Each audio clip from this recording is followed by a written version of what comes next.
Welcome to ACFL on the field. I'm your host, dsfoolz. Your co-host today. I'm your other co-host, Reagan. On the Field is a new upcoming ACFL network that talks about current events, future events, rankings, and more. In this episode, we will be going over ACFL dropdowns. We will be talking about 9v9, the tragic suspensions, and the top 5 rankings. Let's start out with ACFL dropdowns. What's your guys' thoughts on it? Uh, You go first again. AFL drop downs. I like the rule that you can't drop down with legacy, and I think they should add a rule where if you're in ACFL for more than say 6 seasons, you should go up. But yeah, I'm fine with AFL drop downs as long as you don't have legacy. Um, I think ACFL dropdowns, if you have legacy, is fine, but you have to play another position if you drop down. So like if you have legacy at quarterback, right? Yeah, If you have legacy at quarterback, you have to drop down and play receiver. Or like same thing with awards. If you have legacy in AFL as a quarterback, you should be able to drop and win receiver awards or center awards or blocking something like yeah, blocking because awards. that has prevented ACFL from being competitive for quite a while now. Is the fact that you can't drop down and win awards. So if they add something like if you drop down, play a different position, that could make ACFL a little bit more competitive and more hype. Because AFL is just taking all the competitiveness and not really making ACFL something that you want to go ahead drop down and do. Yeah. I Um, do I think you should be able to drop down if you're not playing your main position. I agree. Let's go on to the 9v9 topic. Uh, what's your guys' thoughts on 9v9? You gotta say. Bro, Corey, bro. 99. I think I don't mind it. It's a good testing. I don't know why they're doing it, but Zen, I mean not Zen, Reese, he been wanting to do it with ACFL too. So I mean, I don't know if I would have rather him test it out with ACFL or AFL, but either way, I don't mind the rule. There was a couple of rule changes along with the 99 rule that includes I'm pretty sure triple blocking is allowed. Um and it makes defense a lot more easier, makes it a little bit more competitive. I played a couple of QBBs and scrims with 99 rule. It's pretty fun actually. But we're just gonna have to see how it works out. And I mean, the rule change made a lot of AFLers drop, so it might be for the best. It might be a good test if the current AFLers like it. Maybe some ACFL players like the drop down, they might go back up. But who knows? But from my perspective, I don't like. I don't mind the 9v9 rule. All right. Um, the not Here's my thoughts on the 9v9 rule. I think it's a good change, and a lot of people are gonna not like that, not like me saying that, but 9v9, like we've had the same 8v8 concept for so long. It's been like 20 seasons, and there has to be a change. And Reese is making this good change, and people are mad about it because there is change coming to ACFL and AFL. So I think 9v9 is a good rule. Like you said, I think there's TB being allowed. I think they might add reeling back as well. Um, which I think that evens out the offense and defense if a reeling comes Yeah, I was just back. about to say that. Yep. Yeah, I think you have to add back reeling if you do go to 9v9. Yeah. But I also feel like if you add 99 to AFL, you have to add it to ACFL. I think the skill gap just becomes too large. Yeah, I agree. I think ACFL, I think Zen has to make a change. Zen and Reese, like I think they're gonna have to agree on something. Because if you're playing in an AV8 college league and you're gonna try to go up to a 9v9 NFL league, that just doesn't make sense to me. They have to play on the same player I playing mean, yeah, field. that's a huge adjustment because that means is most likely you're going to see a lot of double MLBs, Yeah, triple Ds. That's a huge adjustment. Go up from ACFL to AFL, I play agree. 99. All right, let's move on to the tragic suspensions. What's your guys' thoughts on the suspensions? Like, Which one do we want to start with? You want to start uh, with Lurk? we can start with Lurk. Yes, sir. Lurk's just coming off a wide receiver of the year. I really changes stuff if he should even have the award still. If he really was exploiting, could he really have the award? and then who should go to Yeah. someone else? I don't.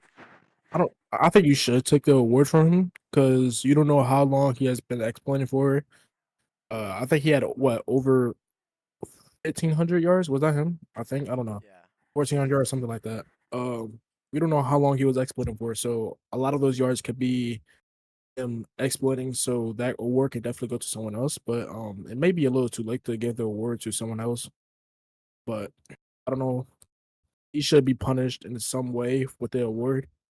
It should be something going on. And if they don't do nothing about it, it just makes it seem like if you don't get caught in the middle of the season, you'll still get the award, and that's not something you should keep. I agree. Anything else But on the suspension topics? I think I think that was the biggest suspension like in a while that we've seen. An impactful player going from riches to rags. Like, but it really does affect Lep's QB of the year too. I feel yeah, like not really, but I mean, if you have an exploiter, it definitely makes the game a lot easier. yeah, I mean, since we're already on the topic of a topic with Lep, I feel like Lep, like I'm not even trying to be biased, but I feel like Lep did get a little bit lucky with the QB of the year award over like J Enzo. Uh, that's I don't see where Lep had anything crazy over Enzo. Uh, Enzo should have definitely won the award, especially if now we find out one of his receivers were an exploiter. That it should really change the award system. yeah. It's not Yeah. something you should keep.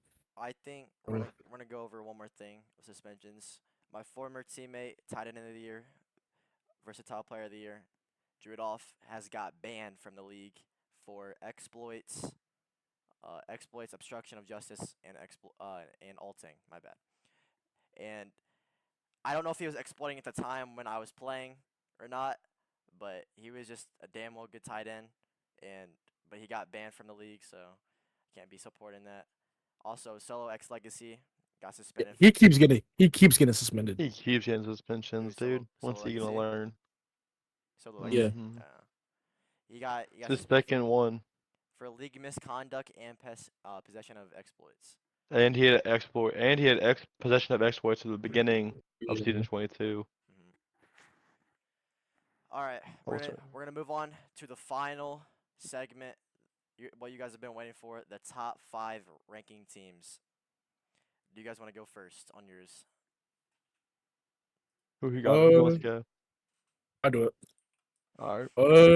I don't. I'll do number 5. I'm not sure. A lot of these teams aren't official. Some of these AFL drop downs aren't official, so it's really hard to make this ranking right now.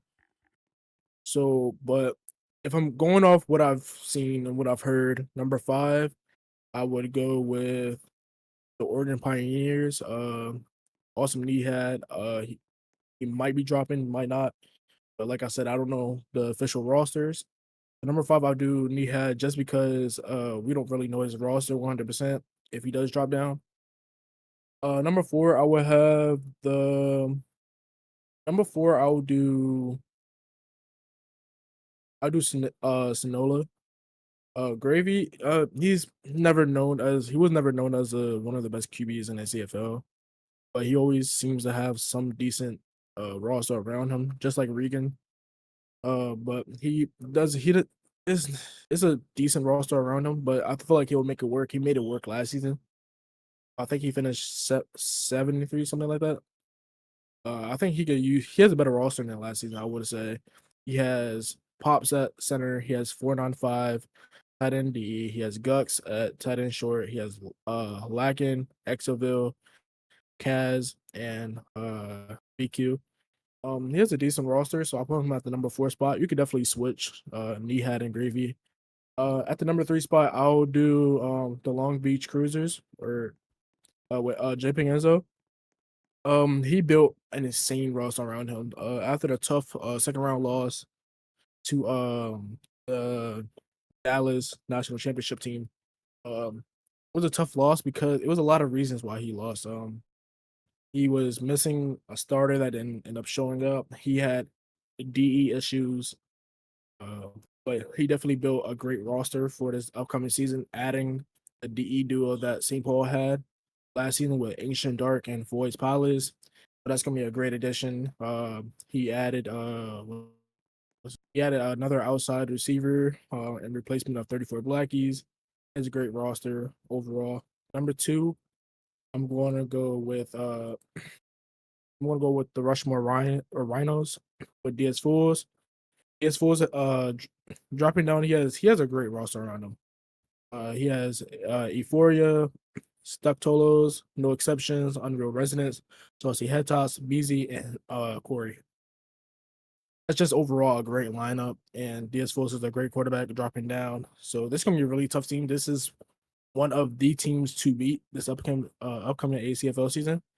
Out 12-game season, I'll if I were to predict their record, I will give them maybe a 10-2 record, something like that. I think there's gonna be some teams that they will struggle against, and most of the team they're just gonna breeze right past. And at number one, I do have Reagan and his mobile flock. Um, he built also he always has a great roster around him. With offensive line at center, X spamming, who was a top DE last season. He added ESS Clash and NZAP, AVP, African Simba, Femboy, and Cades. Just an incredible team around him. I don't really see how he loses. It's just gonna be mental mistakes the entire season. That's gonna base off how he does this entire season, including the postseason. There was a lot of offensive mistakes during the playoffs. I definitely see them going deep. I could see them as a natty team. It just depends on their mental mistakes. They have a great roster. I don't really see them losing. There's a lot of just side leaguers that join ACFL because of the 40 team expansion. But everyone in my top five, I don't really see them losing over 4 games. But yeah, that's my top five. I'll go next. My top five, starting from five. At five, we got the Long Beach Fleet. That's JP Enzo. He is from what I've seen, he's a really decent quarterback, and he went decently far last season. I don't know if he's keeping the same team or not. If he's not, if he's making changes. If I'm him, I'm making changes. But I'm on the uh, scene. We made a D change and we added the receiver. all right, that's good. I think I can see them going really far this season. Uh, and yeah, I'm gonna go on to number four. At number four, we have the Natty winner, Evolution Man, and the Bolts. I think it's impossible to have the Bolts off this list. All right, the Bolts. They won the Natty last season. They were really impactful to the league. They went far. They did what they did. They're gonna have Derek on their lineup, which he was a top 5 receiver last season. They have decent blockers. Their quarterback isn't bad. I'm pretty sure he's a freshman quarterback. He was pretty solid. And yeah, going on to number three. At number three, I got the Sunshine. The reason why is they have really good blockers. That is what I've heard. And their quarterback runs the ball a lot. And I see that matching. And I think he's going to go a long way if he just learns to pass and run the ball. So uh, he just has to improve. And I think he's a top 3 team. That's Iron, I think. And yeah. Going on to my top 2 teams, I got the Rhinos at number 2. Um, I'm not gonna say why, cause it's gonna be everybody gonna say it's self-glazed, but I think I'm a pretty solid quarterback. I think my team is solid, and when solid and solid meet, I think it becomes good. So at number 1, we have the Bluebirds, Reagan's team. I I think this why is because he is a solid quarterback, and he has really solid receivers. And like I said, when solid and solid mix, they're really good. And I just see Reagan going a long way with these receivers he has. I'm pretty sure he has like Uwu Femboy, Cades, and I'm not sure about his blockers, but those are the 2 main receivers I see, and I hear those names, and I think he's gonna go a far way. Reagan, the All mic right, is am I yours. up? Yep. All right, my top 5 teams for ACFL season 23. My 5th best team, I have the Liberty. That's Caleb's team, who was a first round exit to us last season. but he had like $700 worth of players. He spent like $400 on ACs. So if he spends that much money on a team and sucks, I don't know what to tell you. He's a okay quarterback, but his team and wide receivers will be incredible. My number 4 team I have is the Bolts, who just came off a natty with Evolution Man. They're keeping basically their same lineup with Derek at wide receiver, and they had the center of the year who went 5 for 5 with a crown, title, nation's best standout, and natty. And they also have beta balls come into their team, I'm pretty sure too. In my number 3 team, I have my team, Mobile Flock. Uh, it's calculated, I guess, but I think that our blockers with our offensive line, aka Center of the Year 2023, season 23, X spamming in the test clash will give me just enough time for us to make a difference. And I think our wide receivers, Nick, African Simba, Cades, and Uwu Finboy, will help me throw the ball and win us games. My number 2 team, I have the Long Beach Cruisers. That's Enzo's and Zay's team. Enzo, who I think should have won Heisman last season, who started off 6-0, 7-0, before eventually they got Rico'd for having Matthew on their team, who got lost them, who made them go 0-6 or 3-3, something like that. That made Enzo not win the Heisman, which I think really put them down in morale going into the playoffs, which is why they lost. My number 1 team, I have DS's team, the Rhinos. I think DS's experience in AFL will be the main reason that they're the best team in ACFL. He also has wide receivers, or not wide receivers anymore. He has players like Euphoria, Exceptions, but their best wide receiver just got suspended for possession of exploits, so that's gonna hurt. But he won't struggle finding a new player. All right, that's all I got. All right, that is it for this, whatever you call it, video podcast, and we hope you guys enjoyed it. And yeah, thank you.